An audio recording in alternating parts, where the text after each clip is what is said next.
Alejandro Guille ya nos acompaña en Hola Chile. ¿Cómo está? Cada día mejor. Cada día mejor. ¿Qué tal? ¿Qué tal? ¿Cómo está, senador? A programa de matinal. Sí, claro. Sí, claro. Bueno, es el programa de Alfredo La Madrid. Así es. Cada día Sí, mejor. pues. Bienvenido a Hola Chile, senador, candidato además hoy día, Alejandro. Y la última vez que vino, ¿se acuerdan? Que le preguntamos si iba a ser candidato y nos respondió como el más avesado de los políticos. Si bien es cierto, no es menos cierto. Claro. Exacto. ¿Cuánto podría Tal vez ser? Sí, no, sino que todo lo contrario. Claro. Y hoy día ya propiamente candidato en una segunda y vuelta. reconozcan más delgado. Sí. Además, yo se lo dije. más delgado. ¿Por qué está tan delgado, candidato? Por el estrés de la campaña. Las vicisitudes de la campaña. Si esto es 24 horas los 7 días. ¿Cuánto ha adelgazado? No sé, no me he tomado el peso, pero notablemente bajado. ¿Sí? Sí. Ayer De hecho, mis bajó ternitos de peso. antiguos están todos dados de baja porque parezco bandera chilena.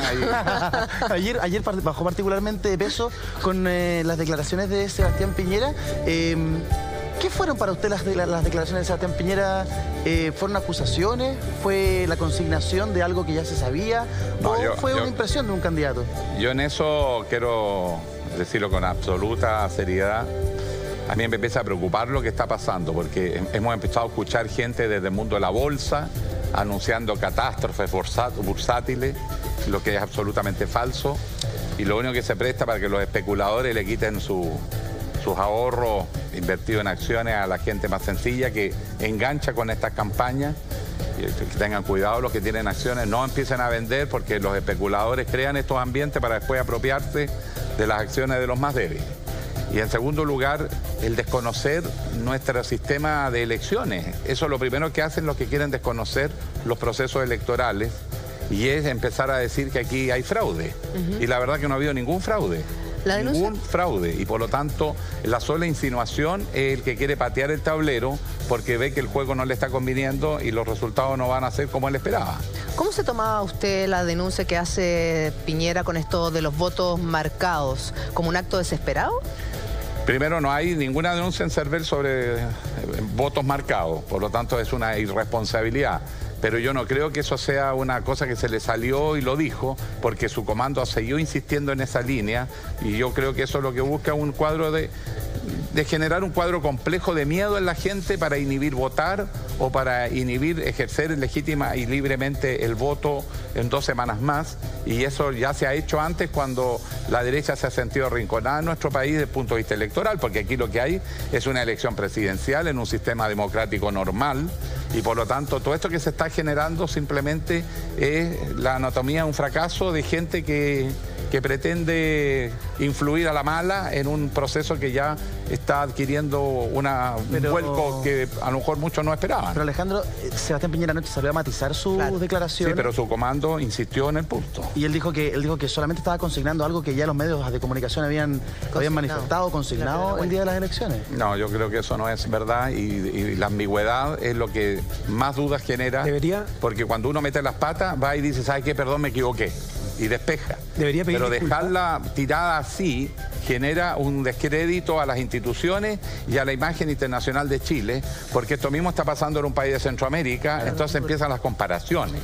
Entonces no me parece, yo creo que aquí cuando uno comete un error lo reconoce, y si no lo quiere reconocer es porque no fue un error no forzado, sino que puede tener alguna intencionalidad. Eso debe despejarse 100%, no podemos permitir que se ponga en entredicho, primero, a los vocales, porque ustedes han ido a votar todo y por tanto se dan cuenta que el voto está abierto y te lo pasan abierto. Viene predoblado incluso. Incluso te lo predoblan, pero tú lo miras, lo ves delante de los vocales, y por lo tanto la única manera que eso pasara es que los vocales hubiesen estado en una conspiración. Segundo, que las Fuerzas Armadas que controlan el local no saben lo que está pasando en su interior, y que el CERVEL se está prestando para estas irregularidades. O sea, poner en duda lo que nunca en Chile se ha cuestionado, que es nuestro impecable, aunque artesanal, sistema de votaciones y escrutinio, de verdad a mí me parece que no es justo con el país. ¿Debería pedir disculpas? Aclarar el punto, pero derechamente, no con esas verdades a media, porque es grave lo que se ha dicho. Es grave para la imagen de Chile y es grave para la legitimidad del proceso electoral. Estas declaraciones de Sebastián Piñera hicieron que Beatriz Sánchez, ex candidata a la presidencia, saliera anoche puntualmente a respaldarlo a usted y a dar su apoyo, pero fue súper clara Beatriz Sánchez. Dice, yo hago un llamado porque yo voy a votar por Alejandro Guille pero en el fondo lo que quiero decir es que no voten por Piñera porque es un futuro muy peligroso a partir de las declaraciones de los votos marcados. ¿Qué le parecieron las declaraciones de Beatriz? Hace una semana atrás que tuvieran cuidado los chilenos con maniobras de última hora. Yo creo que todo esto que han estado especulando en torno a la bolsa, de que se va a caer la bolsa y las acciones se van a desplomar, es producto de especuladores que utilizan estos climas para apropiarse de los bienes de otros. Cuidado a la gente, no piquen con eso. Eso mismo pasó con Elwin. Cuando ganó el no, cuando ganó Elwin, pasó lo mismo y anunciaron las mismas catástrofes. Y el país entró en un proceso de transición a la democracia impecable, poco lento, pero impecable finalmente, porque fue un proceso de transición. Así que no dejarse imbuir por estos ambientes mala onda. Finalmente esto hizo que Beatriz Sánchez transparentara su voto en los medios de comunicación de una manera más anticipada. Quizás ella lo iba a hacer en las próximas semanas, pero este hecho que también hubieran dicho que habían votos marcados con su nombre, ella hace un anuncio, lo hace anoche, hace una conferencia de prensa en donde dice... Es una manifestación bastante particular, Juli, porque dice, termino de manera abrupta mi proceso de reflexión, es decir, las palabras de Sebastián Piñera gatillan que Beatriz Sánchez termine su reflexión y dice, voto contra Piñera. Para eso, voto por Guillé. Sí. Es un apoyo... Indirecto. Indirecto, tibio, pero ¿no? Sí, pero el apoyo finalmente, nosotros entendemos el Frente Amplio es una opción distinta, renovadora, yo la veo con mucha expectativa. Creo que es interesante lo que está ocurriendo. Hay también un componente generacional fuertísimo que también hay que tomarlo en debida atención y me parece saludable. Ahora, lo que dice Beatriz Sánchez, la reacción es por la gravedad de lo que está pasando. O sea, yo quiero advertir a los chilenos, lo que está pasando es grave. Esto no es un error no forzado. Esto no es que se fue de lengua. Yo quiero decirle que hay gente que va a querer desconocer los resultados porque todo indica que se dio vuelta la situación. Entonces ahora cuando las cosas parecían que iban fáciles, puro amor a la democracia, el diálogo, somos todos chilenos, abracémonos y tomémonos las manos. Pero cuando las cosas se empiezan a dar vuelta, entonces el régimen electoral chileno no es confiable, entonces se va a producir el fin de los tiempos y se va a caer la bolsa y la economía y la inversión. Eso ha pasado en muchas veces cuando en Chile se han producido cambios de ciclo, donde vienen cambios importantes. Chile tiene que decidir entre consolidar una sociedad de cambio o vuelve atrás. Y eso es lo que nos están generando, pero por la vía del miedo, no de la persuasión o del legítimo debate de ideas. Tú hablas de la vía del miedo, de las especulaciones, incluso de ciertas comparaciones que si asumes la presidencia, Chile podría ir en la senda de Venezuela. Se habló incluso de Chilezuela. También lo han dicho. ¿Qué te parecen a ti esas declaraciones? Me parece que son absolutamente inconvenientes, primero porque no son verdad, y en política a nivel presidencial uno puede andar tirando cuentos, tiene que hacerse responsable de las cosas que dice. Nosotros hemos tenido absoluta claridad frente a Venezuela, tenemos profunda distancia frente a lo que está pasando en Venezuela y Chile es parte de la solución del problema y no del conflicto. Y eso nos separa de la derecha, porque la derecha se quiere meter a favor de la derecha venezolana. Nosotros pensamos que lo que Chile tiene que hacer es hacer un arbitraje con otros países de la región para encontrar un espacio de diálogo y solución democrática a la crisis venezolana. Es obvio que hay una crisis en Venezuela. Es obvio que se están de alguna manera restringiendo derechos ciudadanos esenciales y se están afectando instituciones de la República. Pero eso no significa que no vamos a ser parte del conflicto. Nosotros no vamos a ser parte de la solución. Ya hubo un debate parecido acá en Chile con Colombia, cuando el expresidente Uribe quería derrotar a la FARC en la guerra y nos trataron de involucrar a los chilenos diciendo que aquí también operaban las FARC para que Chile se hiciera parte del conflicto. Y yo dije lo mismo en esa oportunidad, pero como periodista, que Chile no debe ser parte de los conflictos, sino parte de las soluciones. Y finalmente Chile apoyó al presidente Santos, que era de la misma coalición de Uribe, que es un hombre de derecha, pero que entendió que la solución era pacífica a través del diálogo, y Chile también es garante de la paz en Colombia. Claro. Ese es el rol que Chile tiene que tener y por lo tanto todo ese intento de asimilar a determinados gobiernos de América Latina, claro, que están sobre todo en crisis, es mala política. Eso es lo que está demostrando la desesperación que hay en la derecha de nuestro país. Hablamos de desesperación, pero también quiero preguntarte en lo personal. Beatriz Sánchez fue tu compañera aquí en Hora 20, en el noticiario de nuestro canal, trabajaron mucho tiempo juntos y curiosamente se ven enfrentados en la carrera a la presidencia. ¿Esperabas que el apoyo de ella fuera de una manera más directa y no tan tibio como el que dio anoche? Beatriz y yo hicimos opciones políticas. Y Beatriz ha hecho una opción por un movimiento distinto al de mi coalición. Y por consiguiente, ella tiene que moverse en la lógica de esa coalición. Ella ya no está ahí por amistades personales. Una cosa es la convivencia, la confianza, la amistad y el cariño. Y otra es cuando uno toma decisiones políticas porque ya está hablándole al país. Y tiene que dejar la familia muchas veces al lado, que pueden tener diferencias, o tiene que dejar consideraciones de amistad. Y tú lo que haces son definiciones de Estado. ¿Te fijas? Y por lo tanto me parece que ella se ha movido con prudencia y con generosidad. Yo lo valoro en esos términos. Porque aquí lo que hay que entender no es que el Frente Amplio se va a integrar a la nueva mayoría.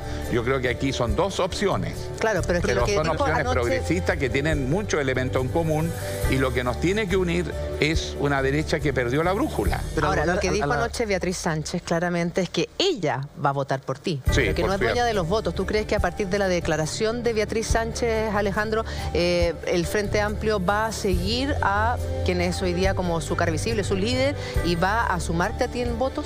O sea, Beatriz ha sido clarísima en que ella no pretende inducir ni llevar al Frente Amplio en ninguna toma de decisiones. Ella respeta los procesos internos, y lo único que ella está haciendo es que ella ha tomado una decisión porque entendió la gravedad de lo que está pasando. Y los chilenos tienen que entender que en Chile se están dirimiendo dos países, dos diseños de sociedad. Y por lo tanto lo que hay es de la mayor relevancia, y por eso es que es importante que las instituciones funcionen para que esta decisión que va a tomar el pueblo chileno sea en un ambiente de tranquilidad, de amistad cívica, de respeto, de ideas, y no que comencemos con campañas del terror. Senador, me gustaría preguntarle si llamó a Beatriz Sánchez, si se comunicó con alguien de su comando después del apoyo que le dio anoche. Digamos que después no. Antes ¿Hoy? sí. Sí, antes ella fue muy generosa porque me llamó y yo estaba en Concepción. ¿Ella lo llamó antes para decirle? Sí, ella me llamó para decir que iba a hacer esa declaración en los términos que lo hizo, y se lo agradezco muy cordialmente. Y en ese sentido, ¿a usted le gustaría que ella se sumara más directamente a su campaña?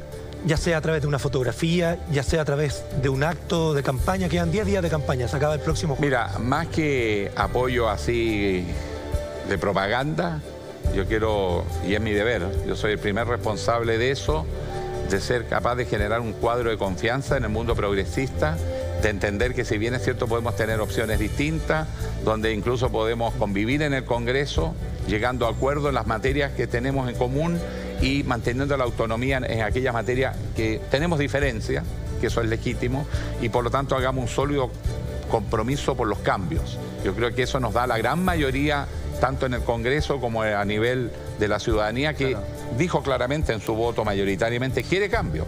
Los quiere bien hecho, quiere rectificar cambios, quiere hacer otros cambios, el tema previsional que está pendiente, por ejemplo, la descentralización del país. O sea, Chile está en un momento de grandes oportunidades, pero tiene que tomar decisiones. Y en eso tú tienes que buscar los puntos comunes, aun cuando se mantengan como coaliciones autónomas. Senador, y finalmente, ¿va a incorporar a Beatriz Sánchez a su franja electoral?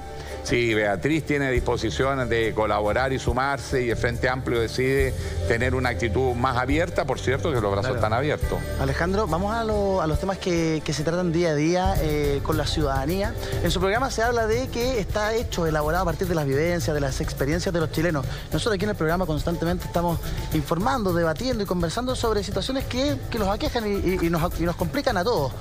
Principalmente, uno de los primeros temas que aparece en nuestra pauta noticiosa, el tema de la seguridad, de la delincuencia, del narcotráfico.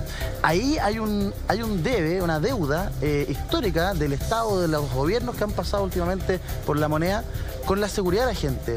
Se dice que las cifras de inseguridad bajan, pero la sensación de la gente, la verdad es que está disparada. Se habla de términos que antes nos eran muy lejanos: narcotráfico, sicarismo, de secuestros express. ¿Cómo piensan ustedes abordar el tema de la falta de seguridad con la que vive la sociedad chilena hoy día? Bueno, primero, estos problemas vienen ya de hace muchas décadas, ojo, muchas décadas. Y yo creo que lo que tenemos que cambiar es la forma de combatirlo. Y no con frases, sino con políticas públicas. Y los grados de violencia han aumentado. Exacto. Lo primero que nosotros tenemos que hacer es que entender que la comunidad tiene que organizarse, porque los vecinos tienen un papel protagónico en la lucha contra la delincuencia, como en muchas políticas públicas, en salud, en educación. Sin la comunidad organizada, las verdaderas reformas no llegan a la gente. Y por lo tanto, el tema de la seguridad también es un tema de organizarse los vecinos a través de sus organizaciones normales, las mismas juntas de vecinos, para coordinarse con las policías, con la fiscalía, con los gobiernos locales. Segundo, necesitamos fortalecer a los gobiernos locales con más recursos para seguridad.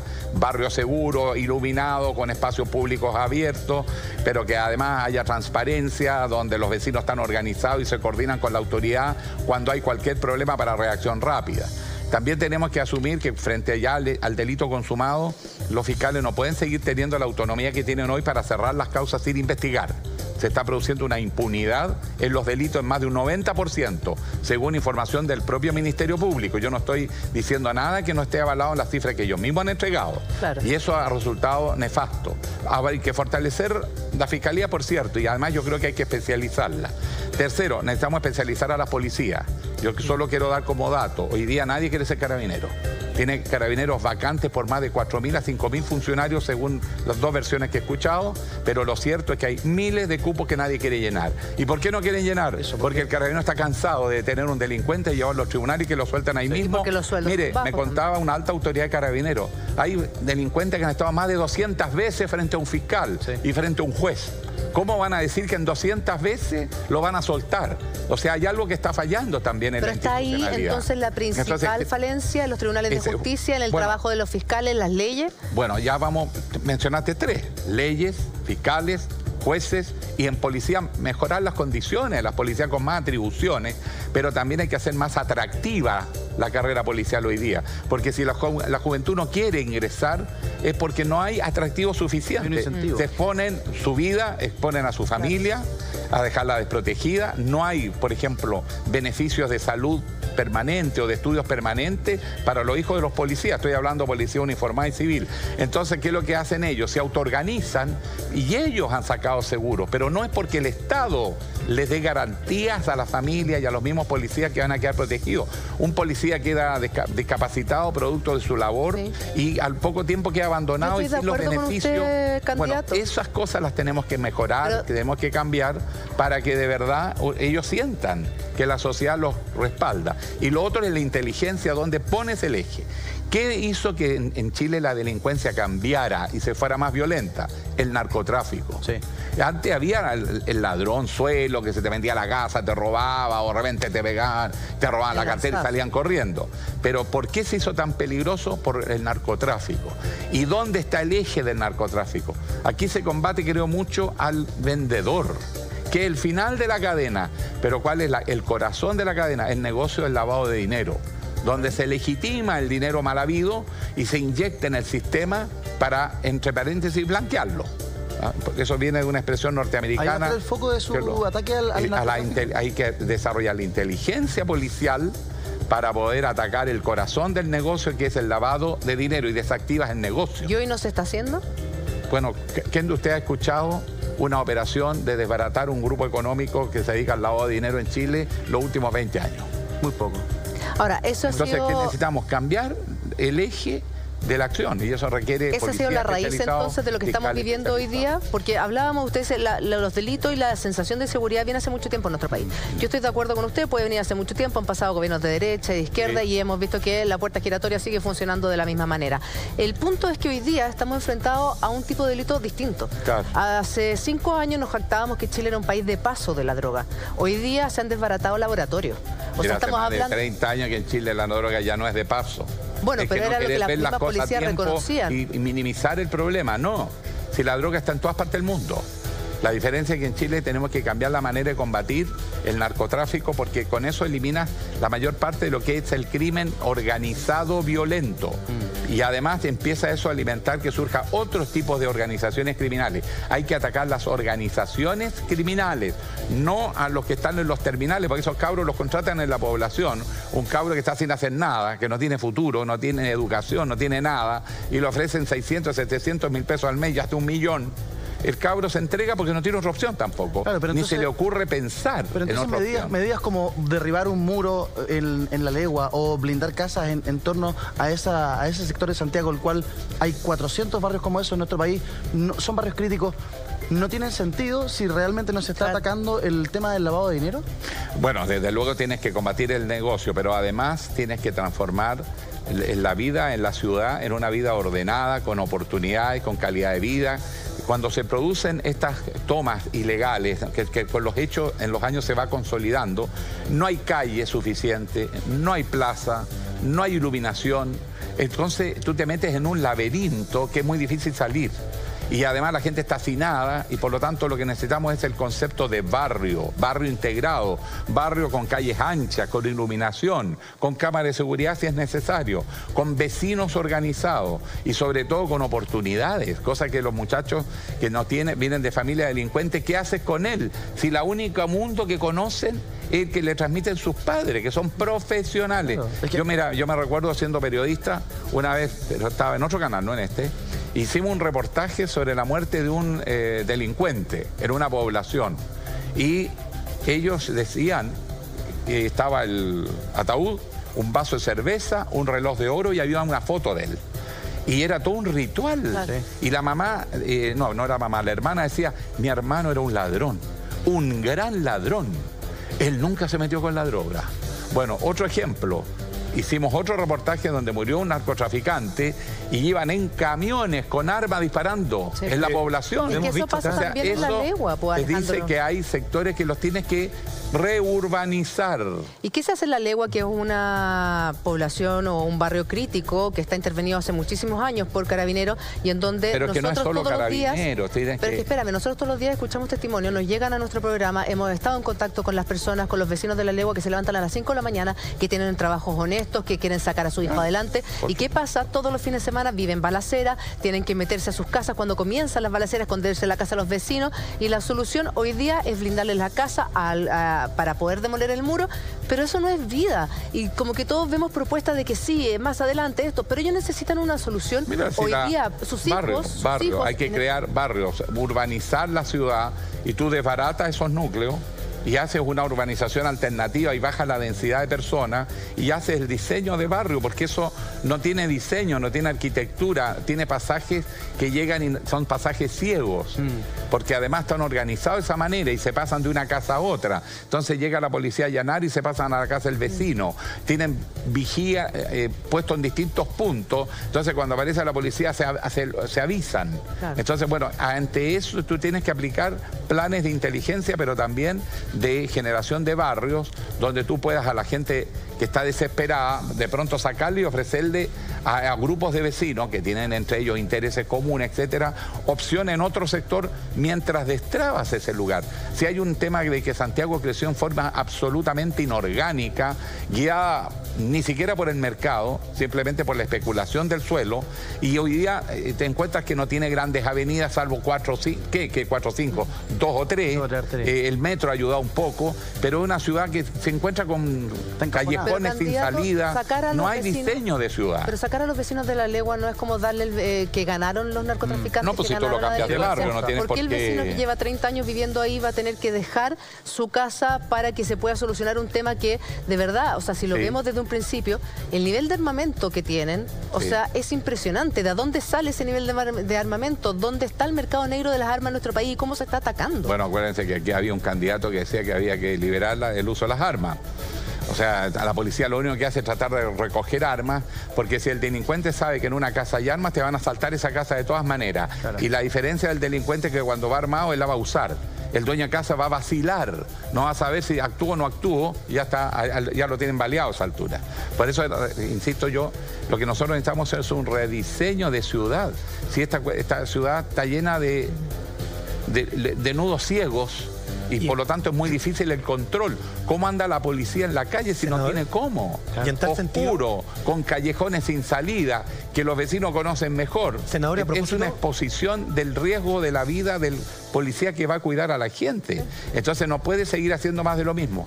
Mira, hay experiencias, pocas, pero hay, por ejemplo, de barrios que se han construido pésimo, que las viviendas han estado deterioradas a los 2 o 3 años de que se construyeron. Eso pasa en varias partes y no solo en Santiago. Bueno, a esa gente la única alternativa que llega es demoler eso y trasladarlo a otro lugar ofreciéndole una alternativa decente. Si la gente no está pegada a un metro cuadrado determinado, ella lo que quiere es seguridad y calidad de vida. Trasladar a la gente, y yo conozco bonitas experiencias, por ejemplo, todo lo que se llama la Casa Chubi, no sé si han escuchado hablar en Peñalolén, donde se hizo toda una planificación, un trabajo con los vecinos que estaban, se hicieron estas viviendas y hoy día es una maravilla, no todo el sector, pero muchos sectores donde se ha visto progreso, se ha visto desarrollo, porque hay un compromiso de la comunidad y de los propios vecinos para sacar adelante ese sector. El sector Antupirén, por ejemplo, yo te digo, vayan a mirarlo con sus propios ojos, cómo ese sector ha progresado. Senador, en tal sentido, usted habló de callejones sin salida.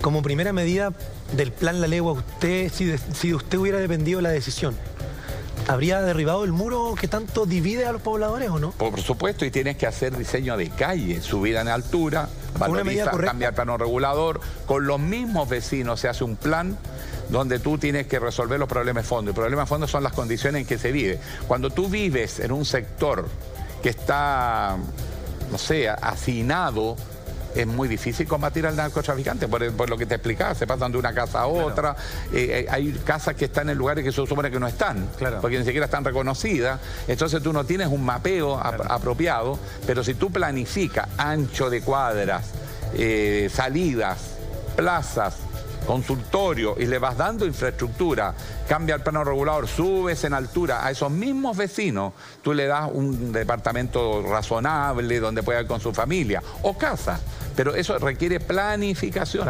Si la ciudad no puede seguir creciendo por la base de la especulación, por eso que se lo están produciendo estos bolsones. Sí, pues, cuando hablamos de por qué los carabineros ya no quieren ser carabineros y por qué hay vacantes de carabineros que no son llenadas por jóvenes que para ingresar al cuerpo de carabineros, uno dice, ¿qué es lo que sucede? Y ellos mismos te responden, bueno, si hago la pega, lo llevamos a tribunal y al otro día está libre. Por supuesto. Mucha gente nos escribe constantemente, todos los días nos dice, lo que pasa es que en Chile hay mano blanda, hay jueces muy garantistas, aquí es la puerta giratoria que nunca paró y esta situación continúa. Endurecer las penas, ¿es el camino para evitar que un delincuente delinca? Cuando es reincidente, sí.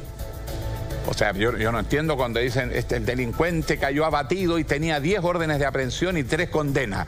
¿Qué diablo hacía en la calle? Alguien tiene que responderle al país de eso, pues. Alguien lo dejó libre. Claro. Y en términos bueno, prácticos, esa es primera cosa. Eso? Segundo, el caso de cuando la persona comete delito por primera vez, rehabilitación con todo. Mira, la mayoría de la gente en realidad entra al delito porque viene de familia y además es una cultura. Veíamos un video pero hay que mostrarle una opción. Un niño de 4 años en Valparaíso robándole 100.000 pesos a una persona. Pero si le enseñan los papás, pues. Le enseña el entorno y si no lo hace no es un guapo, no tiene un lugar en su comunidad. Entonces es una cultura, por eso digo, el tema no es solo policía, no es solo cárcel, es rehabilitación, sacarlo del contexto en que está viviendo normalmente, porque ese chico tú lo sacas, lo proteges, pero después vuelve ahí mismo. Lo mismo pasa con el delincuente, que sobre todo el que es primerizo, después va a volver a su mismo núcleo donde se vive del delito. Entonces primero sacarlo, ahí hay mucha experiencia. Primero necesitamos el defensor de la víctima. Aquí en Chile los delincuentes tienen abogado y las víctimas no. Claro. Y además el fiscal le dice, tráigame prueba. O sea, te transforman a ti en el investigador. Hágame la pega. Y claro, hágame la pega. No, pues. O sea, ya está mal enfocado. Vamos a crear la figura del defensor del ciudadano, del defensor de la víctima, para explicarlo con más claridad. Segundo, hay experiencias de rehabilitación interesantísimas y que viene sobre todo de los pastores evangélicos en las cárceles. Ellos lo que hacen es, se consiguen un patio y los que son evangélicos se reúnen en ese patio. Y este pastor, que muchas veces es alguien rehabilitado, otras veces no, trabaja y les enseña oficio, pero sobre todo les hace un trabajo interior, de demostrarles que hay una vida mejor posible afuera. Y por lo tanto los preparan psicológicamente, espiritualmente, además le dan habilidades, otros se van por la música, pero ahí todo el mundo está haciendo algo. Nadie está de ocioso. Nada, y cosas que sí pasan en otros patios.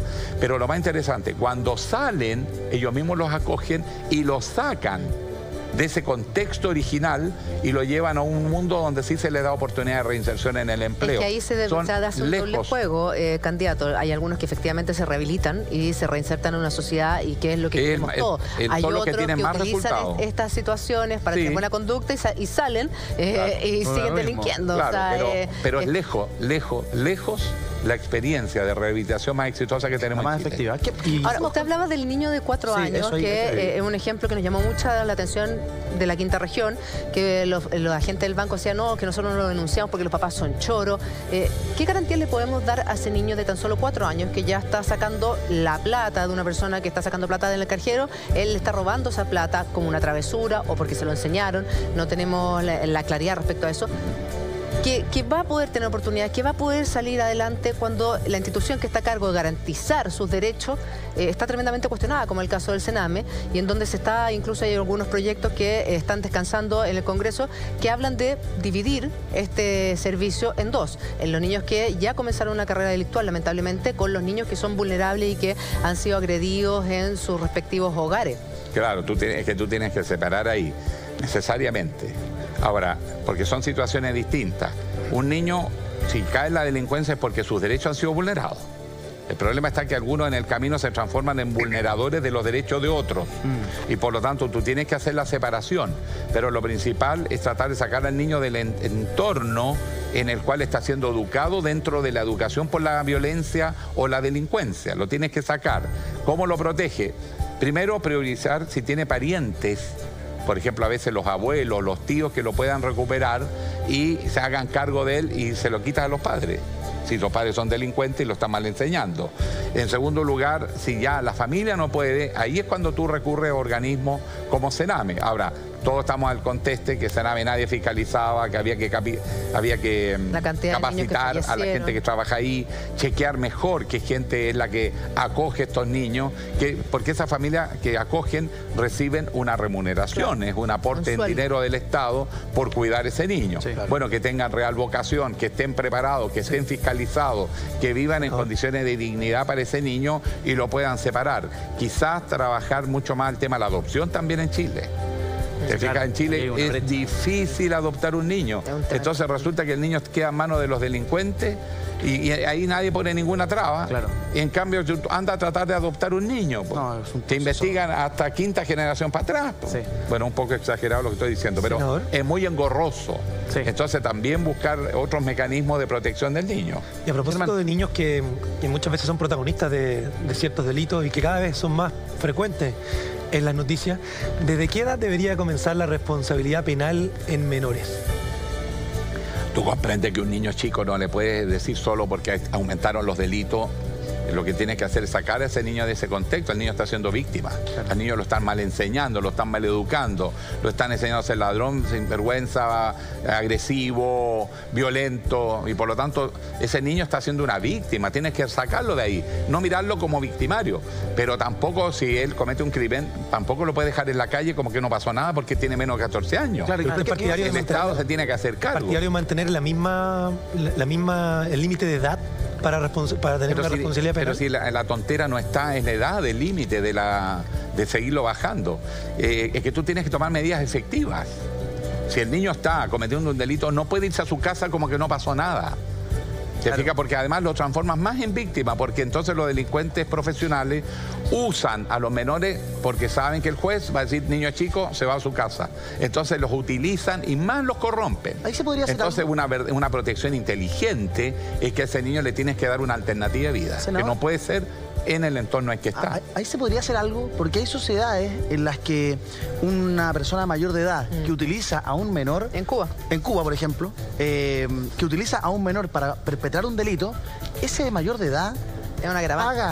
Paga, pero como si fuese lo peor que existiera. Es que es lo peor. ¿Se podría hacer algo similar o parecido o igual a lo que se hace en esa sociedad, en Cuba? Pero en todas partes del mundo. Mira, yo escuché una noticia en Inglaterra, 2 niños asesinaron por juego, porque querían vivir la experiencia, porque veían películas, quizás dónde, a otro niño menor.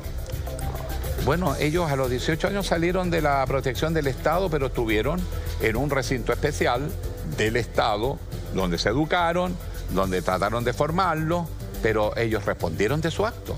Si nadie puede quedar impune de las cosas que hace. ¿Pero un padre podría pagar por lo que hace su hijo de 14 o 15 años? ¿Podría ser un camino a estudiar? Bueno, cuando se cometen delitos o faltas, sin duda tiene la obligación de responder el padre o el progenitor, el que está responsabilizado del niño. Eso no, lo que pasa es que en Chile somos tan laxos que no hay elemento de prueba, pase los siguientes casos. O sea, también hay mucha pereza en nuestros mecanismos institucionales. Las cosas hay que ser sinceros porque si no, no las vamos a resolver si no nos sinceramos todos. Porque son muchos los casos, por la razón que sea. Entonces, yo creo que aquí también hay una falla de la institucionalidad sin ninguna duda y en la manera como se abordan los temas. En ese sentido, senador, se perdió la batalla en contra de los portonazos. Todos los días revisamos las noticias respecto a lo que ha sucedido en la noche y, por ejemplo, sin ir más lejos, lo que sucedió anoche con una mujer mayor que fue botada de su auto. Estoy hablando de una mujer de 83 años que iba con su hija, les hacen un portonazo, a ella la botan, queda con lesiones leves. Se perdió la batalla de los portonazos porque en algún momento se habló de endurecer un poco las penas, de castigar más a los delincuentes, pero finalmente vemos que lo que comenzó como un delito en el sector oriente hoy día se ha masificado, lamentablemente a lo largo de todo Chile, y estos autos son utilizados para hacer un verdadero tour de delitos posteriores. Claro. Por lo que estábamos conversando recién, que no se están investigando los delitos que se cometen contra la propiedad y contra las personas.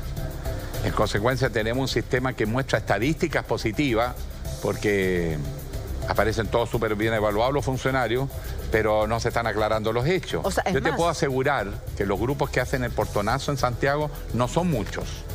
Por eso que ahí es donde necesitamos la inteligencia policial, los elementos de seguridad, el tener acceso rápido a los elementos de prueba.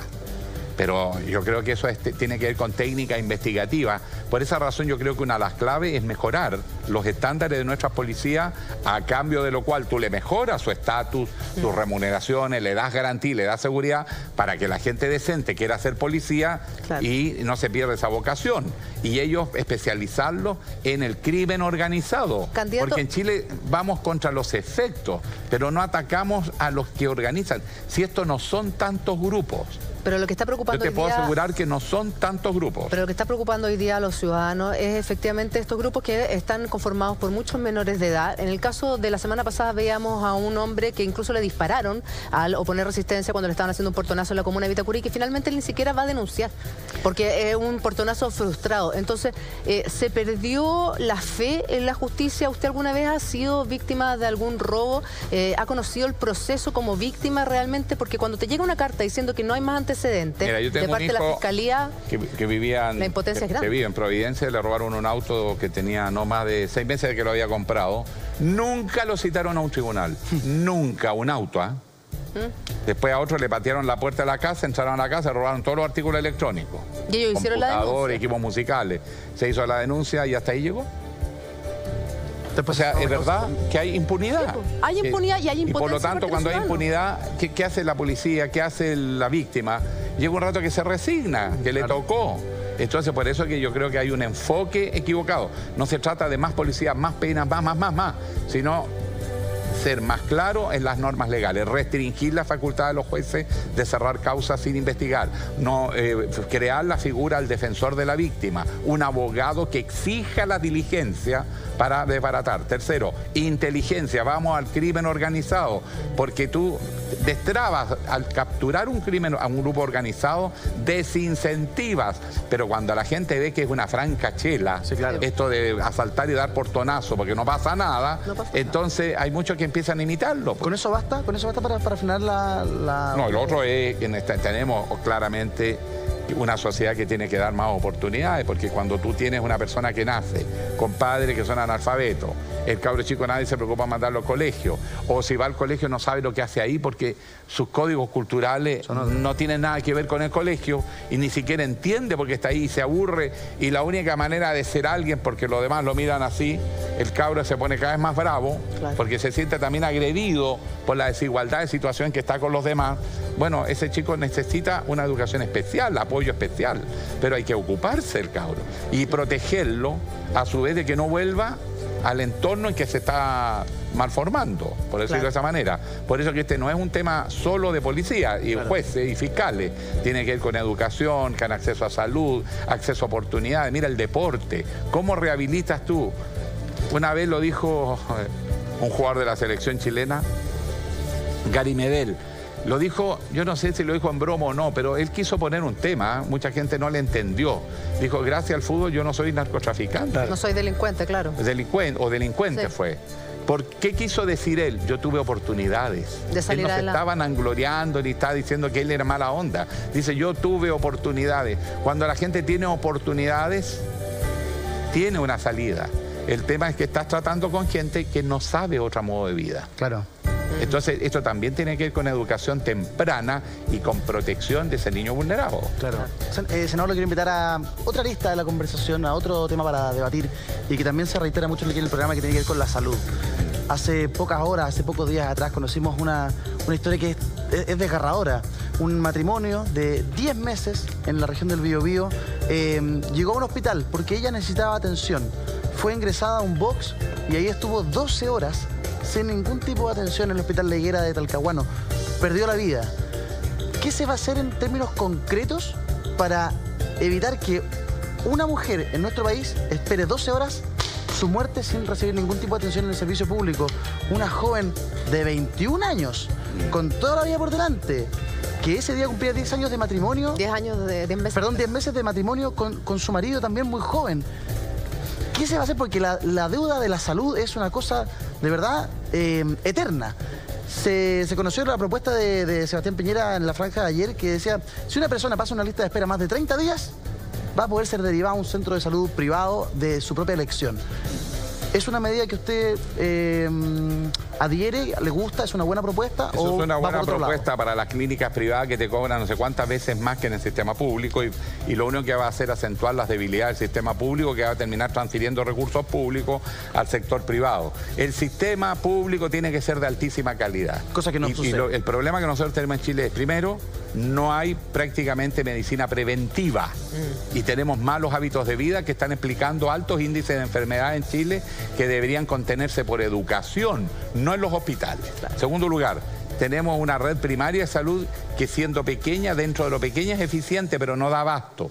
Por lo tanto, del 7% que uno pague, el 3% lo vamos a derivar a salud primaria, de manera que ojalá el 90% de las necesidades médicas se contengan en la salud primaria para evitar el atochamiento en los hospitales, donde la misma atención vale N veces más cara.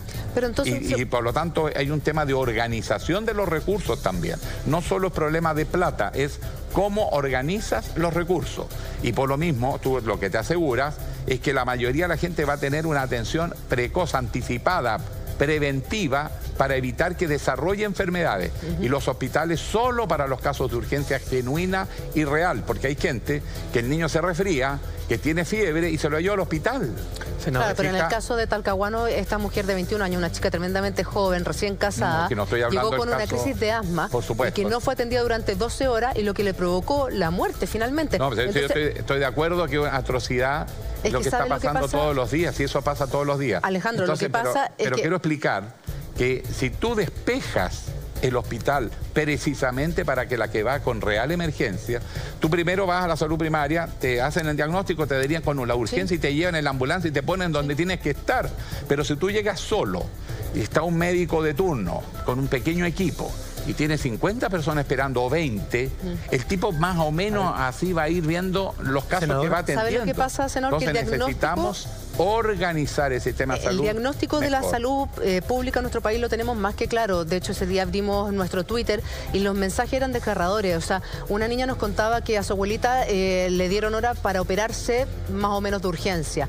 Pasaron 2 años, su abuelita fallece y la llaman para decirle que sí, que efectivamente ahora la van a operar. O sea, 2 años desde que le diagnosticaron la operación de más o menos urgencia, y esto es una vergüenza. O sea, el diagnóstico de la salud privada, pública lo hemos vivido, lo hemos hablado y lo conocemos súper bien.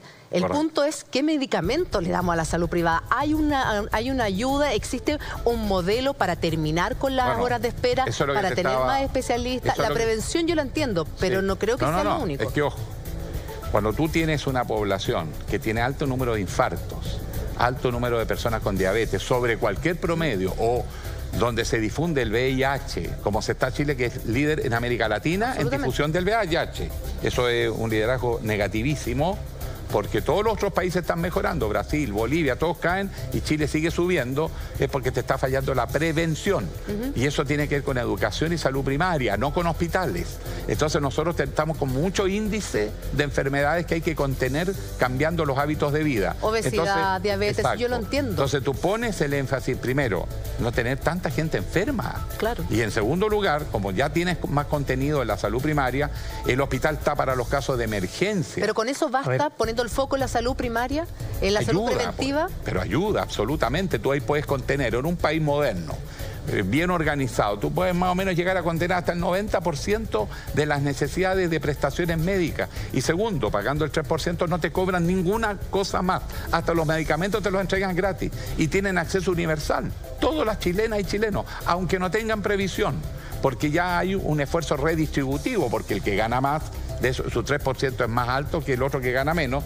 Entonces tú generas un sistema redistributivo, un sistema universal para todos, y la persona tiene cerca de su casa el centro de atención, y apenas determinan ahí en el centro de atención primaria que está con una situación grave, lo derivan directamente, no llega a él, lo derivan y lo llevan al centro de atención más cercana y llaman donde hay menos atochamiento y tú tienes alternativa. El hospital, por ejemplo, lo típico, el hospital regional, pero puede haber otro centro asistencial. Por ejemplo, en Santiago, que está lleno de hospitales, tú puedes, o sea, no lleno, pero hay más hospitales. Tú juegas. Cuando tienes todo centralizado, computarizado, tú sabes dónde deriva. Senador, pero mientras tanto, ¿qué le decimos a la señora de Concepción, al caballero de Antofagasta, de Valparaíso, de Punta Arenas, que está esperando primero la atención de un especialista? Luego hay gente que está esperando la intervención quirúrgica. Según un informe del Ministerio de Salud, son cerca de 2 millones de chilenos los que están en lista de espera. Sí. ¿Cómo enfrentamos esa espera que resulta angustiante para el enfermo como para la familia? Bueno, ustedes ¿hay alguna fórmula o se puede comprometer a que la lista de espera va a disminuir en un plazo de tantos meses? Pero mira, primero tenemos que racionalizar el uso de la infraestructura. Vayan ustedes a un hospital en la tarde y váyanse a los pabellones quirúrgicos. En la tarde no se atiende. ¿Cómo es posible? Porque los mismos médicos se van a las clínicas privadas o las consultas privadas y se derivan los pacientes del sistema público. Esta sociedad médica, perdone que les diga, se montó un negocio en la cuestión, pues. Entonces opera muy poco en el hospital público y ellos mismos derivan a la clínica privada, van a destrozar el sistema así.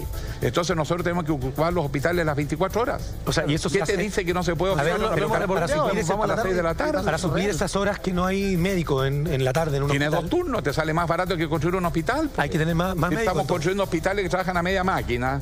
Perdone que le diga, ¿por qué? Porque está ajustado históricamente, por costumbre, a las costumbres de los médicos, que en la mañana trabajan en el sistema público y en la tarde están en el sistema privado. Bueno, háganlo al revés, o le aumentas el sueldo y igual te sale más barato que seguir construyendo hospital y aprovechas la jornada completa, o tienes 2 turnos. Pero cualquiera de esas soluciones más barata. Ahora, eso requiere insumos, no es solamente el pabellón quirúrgico. Obviamente pero igual racionalizas el uso de lo que tienes. 2, tú tienes toda una infraestructura y nosotros necesitamos hacer un plan para sacar la lista de espera de verdad, atendiendo a las personas. Tenemos que cambiar varias modalidades de trabajo. Una, poner como una política de emergencia nacional toda la infraestructura del Estado chileno. Las Fuerzas Armadas tienen hospitales magníficos que pueden ayudarnos, por supuesto, de una manera que no debilite su propia función natural, pero puede ayudarnos a sacar listas de espera en todo Chile. En todas las emergencias, en todas las catástrofes, hay hospitales de campaña. Vamos a los lugares donde hay situaciones críticas y empecemos a sacar la lista de espera. El Estado le va a reponer a la Fuerza Armada el costo, pero tú sacas rápido la lista de espera. O sea, tenemos recursos que hay que movilizar. Y nosotros, en una política de mediano plazo, nosotros podemos usar toda esa infraestructura, mejorar y el uso de la infraestructura pública, aprovechar la infraestructura de la Fuerza Armada. Y tercero, cosas que se hacen tangencialmente. Es que faltan especialistas en todas las regiones de Chile, incluso en Santiago. Hay un tema porque la población creció más, porque formar un especialista demora mucho, y ahí hay varias soluciones prácticas. ¿Cómo se va a incentivar? ¿Cómo se hizo en Antofagasta? 70% de los médicos de Antofagasta especialistas son extranjeros. O sea, y ojo, son especialistas, no son el médico que viene recién saliendo y que se viene a Chile en torno a una aventura y no tiene especialización. No, el mismo caso venezolano, que es un drama para Venezuela, pero es una bendición para nosotros, la cantidad de médicos venezolanos que están llegando a Chile, calificados, con experiencia, tan buenos o más que los chilenos, y que aceptaron en esa provincia. Claro, pero también entonces, ahí está el tema del examen de la UNACOM, que es más complejo. Y que ahí empieza entre no querer la competencia, entre controlar el mercado, y efectivamente hay heterogeneidad. Pero hay países, perdóneme que le diga, que tienen tan buena medicina o mejor que Chile. Sí, claro. Senador, el caso de Colombia, el caso de Venezuela. Senador. Bueno, esos migrantes nos están ayudando a salir. Pero hay otra fórmula, que es que tú tienes buenos médicos generalistas. Nosotros necesitamos poner fuerza en los médicos de familia y en el médico generalista. ¿Por qué? Porque ahora el negocio es operar. Entonces los generalistas van desapareciendo por un tema de mercado, pero como política pública necesitamos médicos de cabecera, médicos de familia, el médico que va a la casa donde está la persona con discapacidad severa, o el viejito de la tercera edad, lo atiendes en su casa. Y segundo, esos médicos especialistas te hacen el diagnóstico y después aparece el equipo de cirujanos y van operando recorriendo los establecimientos, o sea, lo que se llama una ronda médica de intervención. Necesitamos flexibilizar el uso de nuestras capacidades. Senador, tenemos que avanzar, pero antes de cerrar el tema de la salud, hay un tema que a mí me parece tremendamente relevante que tiene que ver con los remedios. Sí. En Chile, comprar remedio A cuesta 2X y en Argentina el mismo remedio cuesta 1X. Por la especulación de los laboratorios. Los laboratorios internacionales han dicho, en Chile los laboratorios cuestan mucho más que en otros países, algo pasa en Chile. Y las farmacéuticas acá en Chile dicen, lo que pasa es que nosotros tenemos costos operacionales muy altos. ¿Se va a hacer algo para que eso se acabe? ¿Qué se va a hacer? Primero, las farmacias populares. Ustedes vieron esa experiencia. Nosotros vamos a extender todo lo que podamos las farmacias públicas, familiares o comunitarias, populares, que es una iniciativa del alcalde Recoleta, Daniel Jadwe. Bueno, primero, el sistema público de distribución de medicamentos. Segundo, abrirse a la competencia externa, pues. Tienen que competir, como vamos a tener aquí monopolizado. Y tú haces un estudio de marca y de componentes y autorizas el ingreso y la importación directa. ¿Por qué tienes que pasar por las cadenas farmacéuticas?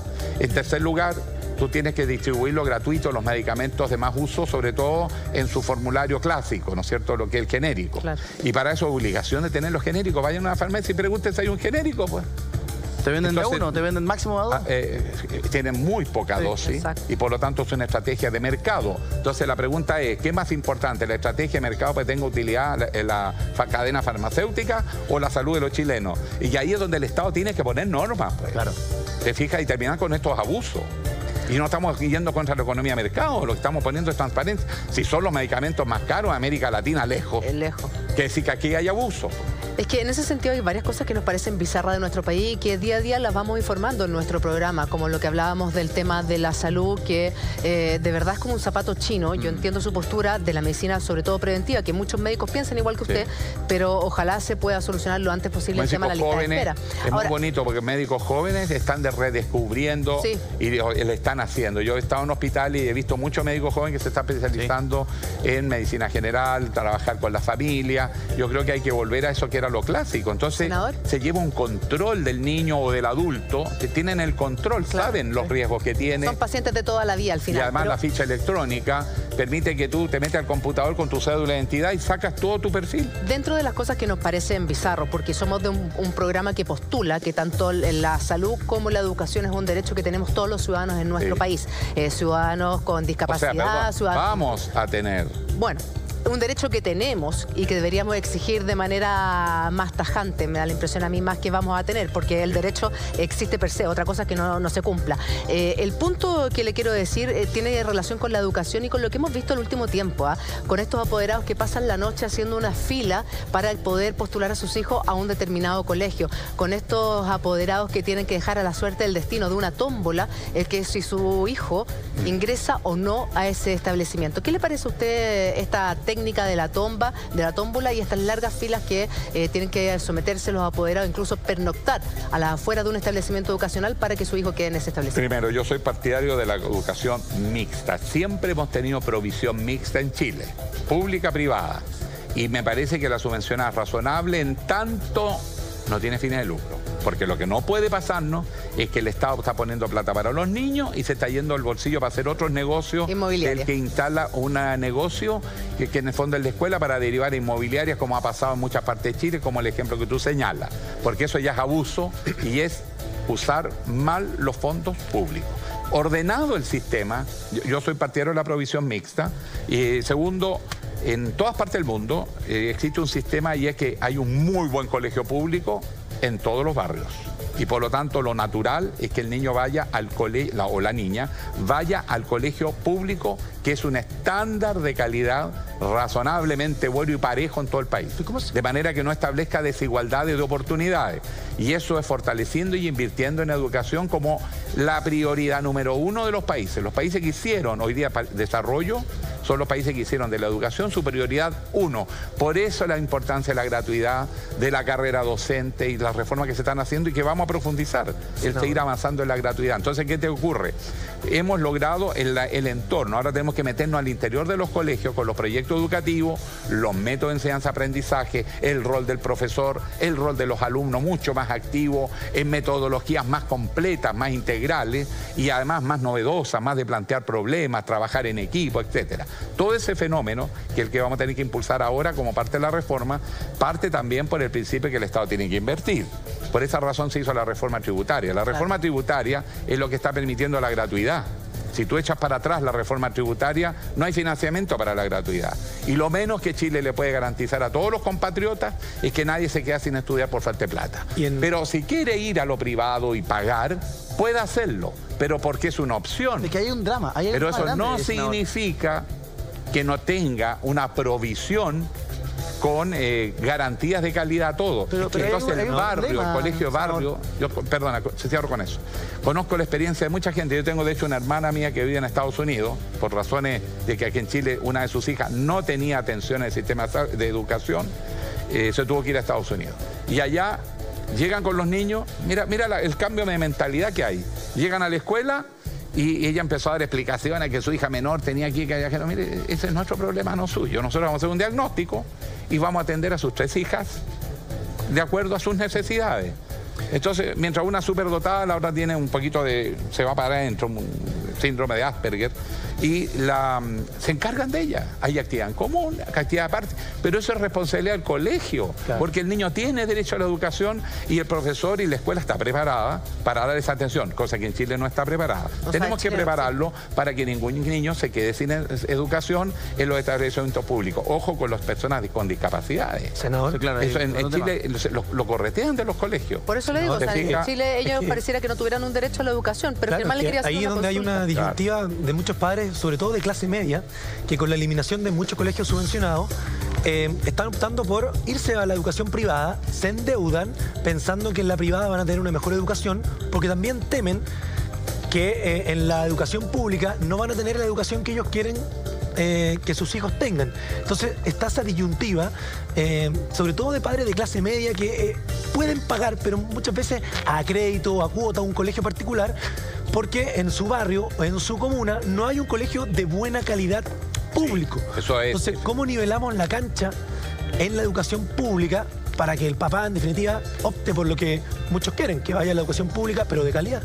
Bueno, los viejos nos educamos en liceos públicos que eran tan buenos o mejor que los privados. Claro. ¿Por qué en Chile se deterioró la educación pública?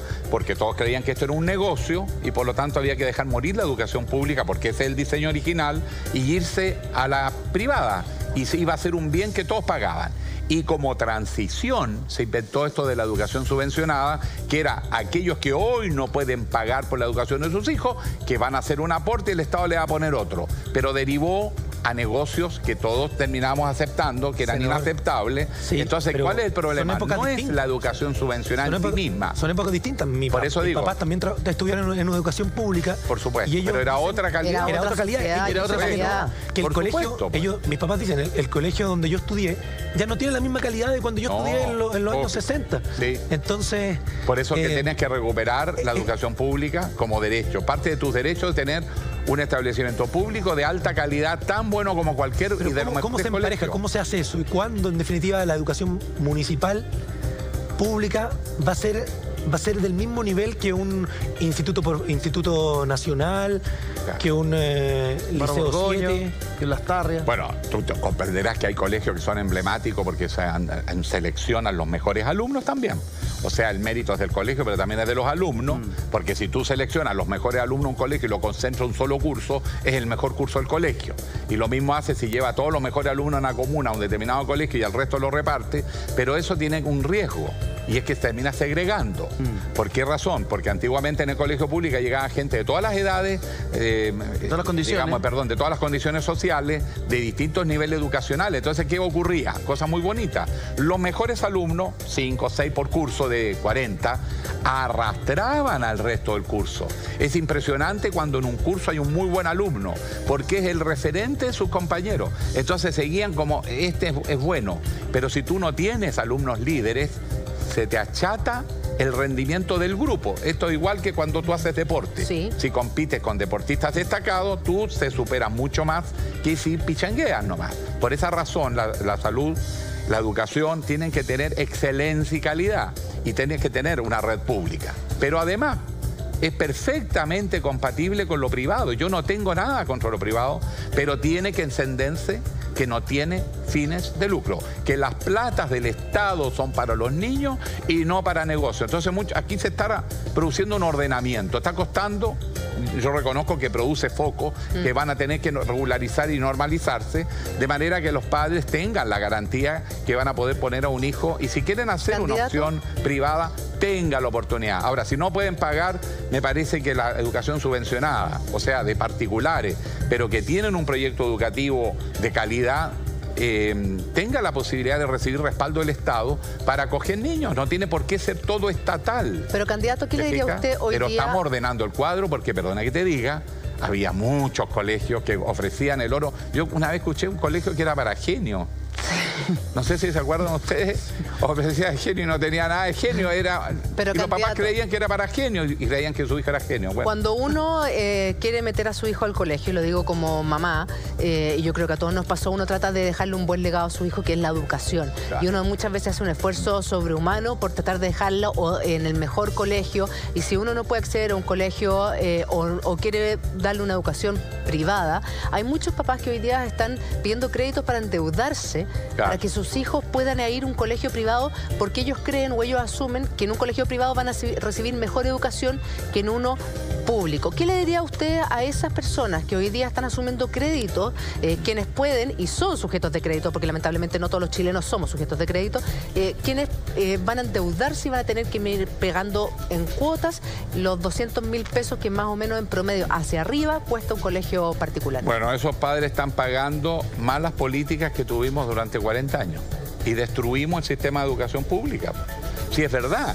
Si yo también voy a mis antiguos liceos y no es lo que era antes, porque además había menos privados, entonces llegábamos todos al liceo público y por lo tanto era un colegio de integración social donde convivíamos con distintas situaciones económicas, educacionales, y sin embargo éramos igualmente buenos compañeros, amistades hasta el día de hoy. Yo pertenezco al centro de exalumnos del Liceo 14 en El Bosque. Yo estudié en El Bosque. En el Liceo 14 del Bosque 3 años, séptimo, octavo y primero medio. Después terminé el Liceo de Hombre de Antofagasta, público, pero eran tremendos liceos. O sea, la educación pública fue destruida sistemáticamente para poder obligar a la gente a pagar por educarse, cuando es un derecho. Entonces eso nos va, por supuesto, ahora nos va a implicar un periodo de transición. Es inevitable que cuando cambian las reglas del juego se te produce un cierto desorden, entre comillas. Por más que lo trates de ordenar, tenemos que acelerar esta transición para que los padres tengan la certeza que los colegios públicos son de calidad, los niños están protegidos, porque no son el resumidero de todos los cabros con problemas. Claro, pero senador, ¿te fijas? Sino que el niño problema, entre comillas, al integrarlo en un grupo normal, él también se desarrolla. Pero si los concentras a todos, está generando un factor de segregación muy grande. Entonces, los cambios tenemos que hacerlo, pero es verdad, necesitamos apurar el tranco, necesitamos ser más flexibles. Yo personalmente respeto lo que ha sido la experiencia de los colegios particulares. Yo creo que, por ejemplo, hay colegios con vocación musical. Yo tengo, de mis 3 hijos, 2 estudiaron en el liceo público, 1 estudió en un colegio especial porque este cabro es artista. y por lo tanto tiene otra vocación, otro ritmo, otro estilo, y su educación básica fue buenísima. La media no tanto, pero la básica fue extraordinaria, ningún arrepentimiento, porque los niños son distintos y requieren modelos educacionales o experiencias educacionales diferentes. A mí me gusta la diversidad. El mundo de la globalización es diverso y por lo tanto entiendo a esos padres, entiendo su angustia y tenemos que acelerar el proceso. En la época de nuestros papás o en la época que usted estudió, senador... Dígame, padre, nomás, tranquilo. Papá, habían oportunidades. La gran clase media, la clase media que existente, tenía acceso a oportunidades. Yo tengo aquí una carta que nos remoció bastante a nosotros en su momento. Fue publicada por un diario de circulación nacional el 13 de octubre de este año por Fernanda Quijano. Y dice, incentivos a estudiantes. Ella escribe, soy alumna de séptimo básico de un colegio subvencionado particular en Linares. En mi colegio se premió con notebooks a alumnos que se ubicaran en los primeros 5 lugares de cada curso por desempeño académico.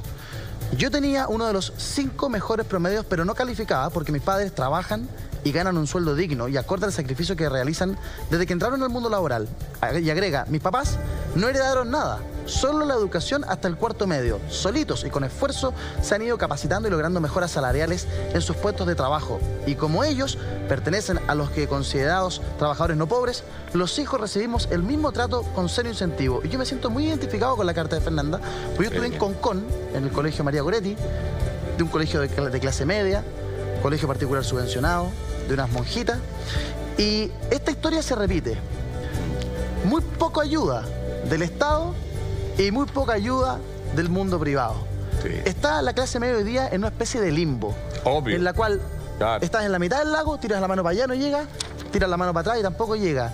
Porque resulta que ella tiene las notas, pero como sus papás trabajan y ganan un sueldo, según ella dice, digno, no califica. Pero los papás tampoco les alcanza para comprarle ese notebook que era el incentivo para poder avanzar en sus estudios. Entonces, están abandonados. Sus papás no pueden dar más, están al tope y el Estado tampoco los ayuda. ¿Cómo se va a ayudar a la gran clase media? Porque hoy día, claro, los sectores más vulnerables pueden estar más protegidos por ciertas subvenciones, ciertos bonos, ciertas ayudas. Y los más ricos, los que tienen mayor acceso, están cubiertos por sí solos. ¿Qué se hace con la gran clase media que es la más castigada en nuestro país? Bueno, primero, la gratuidad de la educación, ¿por qué es universal? Porque en Chile la clase media también está sobreexplotada. Tiene demasiadas lagunas previsionales, tiene bajo sueldo, aunque sean profesionales.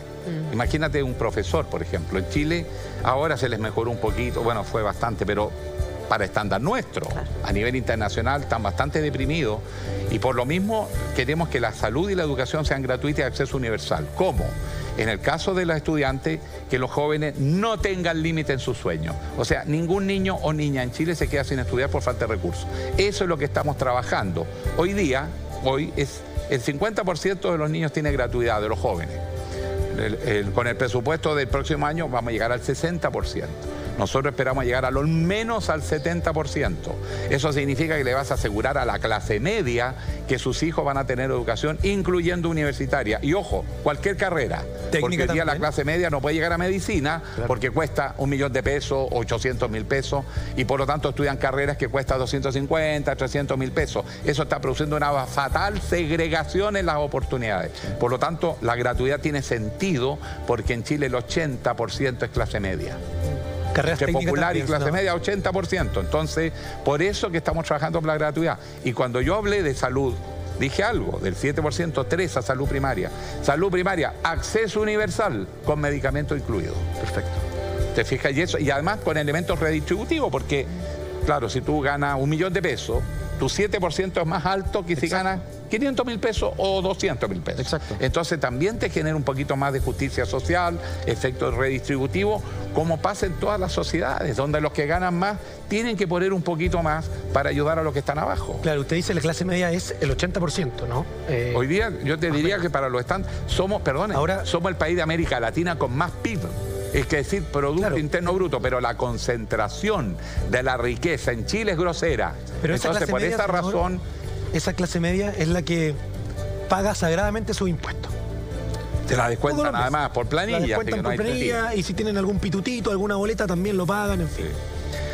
Pero también es la clase media y que con esos impuestos financian los programas del Estado a la gente más vulnerable. Claro. Pero también esa clase media se queda sin beneficios de parte del Estado. Mucha clase media. Claro. No toda, pero una parte de esa clase media. Entonces, ¿qué le decimos a esa clase media que por un lado tiene que pagar 2 veces, o paga el doble, si se puede decir? Bueno, es lo que paga impuestos, pero no recibe, costea, pero tampoco tiene. ¿Está usted, por ejemplo, de acuerdo en bajar ciertos impuestos a la clase media? Primero, saquémosle la mochila a la clase media de que los hijos van a poder estudiar sin pagar. Te estás consiguiendo por alumno 400.000 pesos que hoy día el Estado te va a entregar por la vía que el Estado le va a pagar la educación a tus hijos. En consecuencia, y podrá estudiar carreras más caras, 700, 800.000 pesos. O sea, la gratuidad de la educación es universal, no es solo para los más vulnerables. Ahora, partimos con los recursos que tenemos, uno siempre parte por la urgencia, pero la idea nuestra es llegar ya en un horizonte corto a 70% y ojalá 80%. Si logramos llegar al 80%, yo te puedo asegurar que los chilenos van a tener garantizado el acceso a la educación, especialmente la clase media. Senador, segundo, la salud. Pero déjame resumir. En salud, cuando yo te digo que la salud primaria tiene que cubrir el 90% de las prestaciones y de acceso universal y con medicamentos, en el fondo reconociste el derecho a la salud de la población. Tienes derecho a la educación, derecho a la salud. ¿Quiénes son los que hoy día no tienen acceso? La clase media. ¿Quién va a tenerla ahora? La clase media, porque el sector más pobre ya la tiene. Senador, ¿se fija? Eso es una lógica próximos 4 años de redistributiva. El próximo año el 60% de quienes tienen menores ingresos va a tener educación gratuita. Correcto. Para llegar a ese 70 y 80 que usted ha dicho, ¿en qué año de sus 4 años de eventual gobierno se va a llegar a esa cifra que usted ha dicho? Yo calculo que al segundo año de gobierno nuestro podemos estar bordeando el 70% y yo confío que antes de 5 o 6 años tengamos ya la cobertura del 80% al menos. Depende también del ritmo de crecimiento de la economía, porque tú tienes que crecer manteniendo equilibrios fiscales, también tenemos que hacer la reforma previsional, tenemos que mejorar las pensiones, tenemos también que hacer la reforma a la salud, tienes que hacer la reforma a la educación. O sea, el país está haciendo reformas importantes que requieren inversión. Pero ojo, es inversión. Cuando tú trabajas en educación estás hablando de inversión, no estás hablando de gasto. Estás formando a jóvenes que te van a permitir después un desarrollo mucho más cualitativo del país. Entonces, por eso que es importante la clave de que la gente entienda que lo que está en juego es la gratuidad. Eso es apoyo a la clase media, también al mundo vulnerable.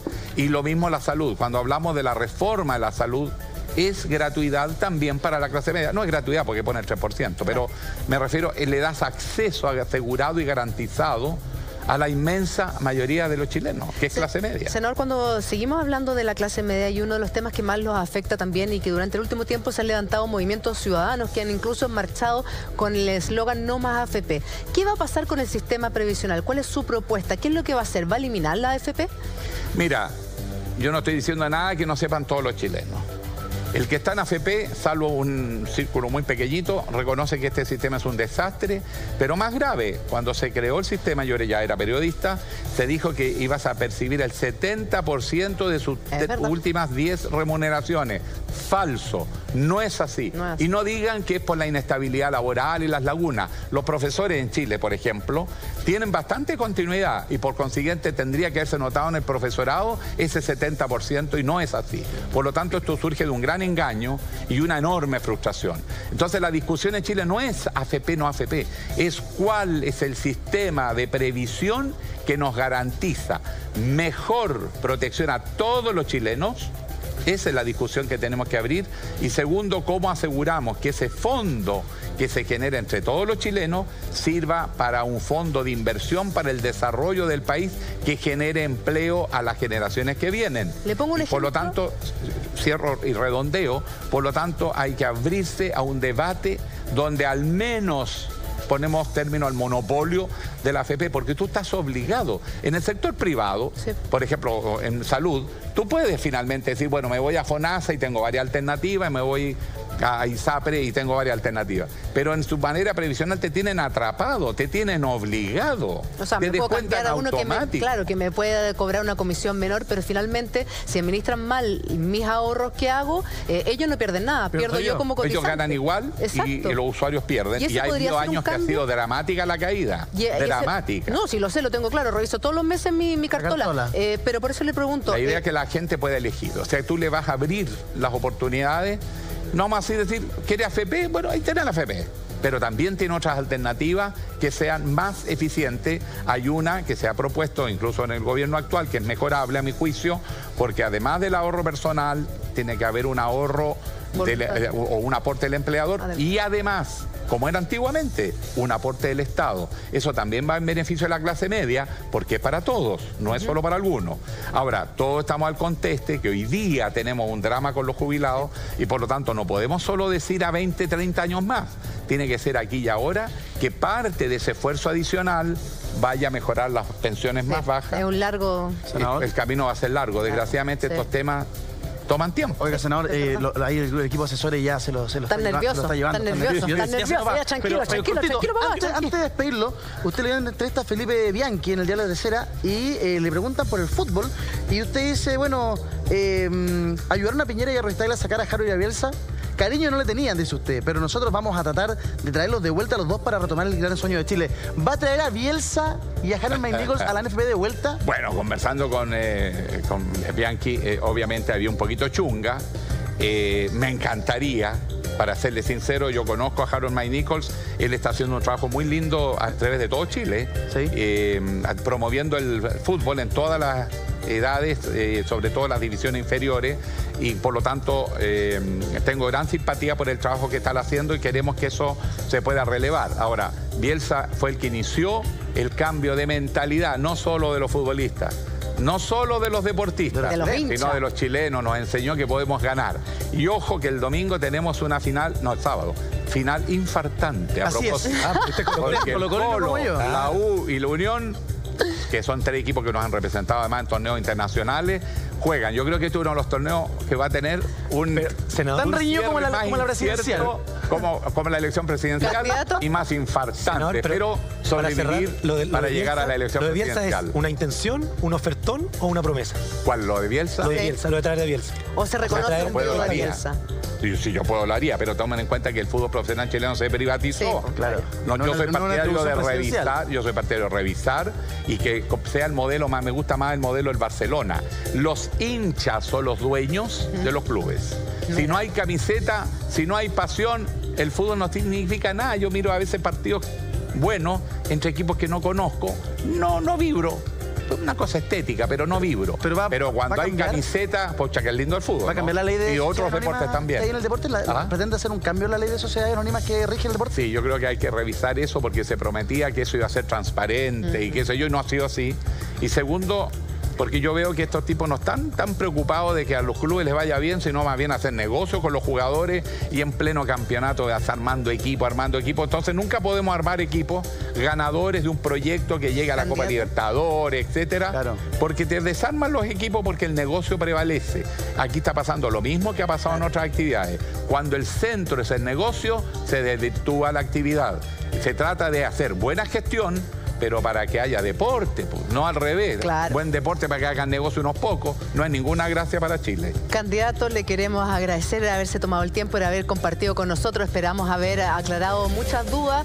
De ser electo, quiero decirle que va a tener una cantidad de trabajo. Se le viene pega. Va a ser bonito porque va a ser difícil.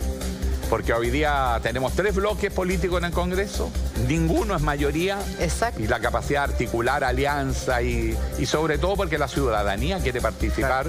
Por eso vamos a asegurar muchos los proyectos con una discusión primero ciudadana junto con la discusión política. Desde ya lo dejamos invitado para que venga a vernos, sea cual sea el resultado de las elecciones, lo dejamos invitado. Pero la palabra perder no existe en el diccionario nuestro. Esa. Cuando uno, no, es decir que soy colocolino, que me dijeron que no fuera... ya lo digo.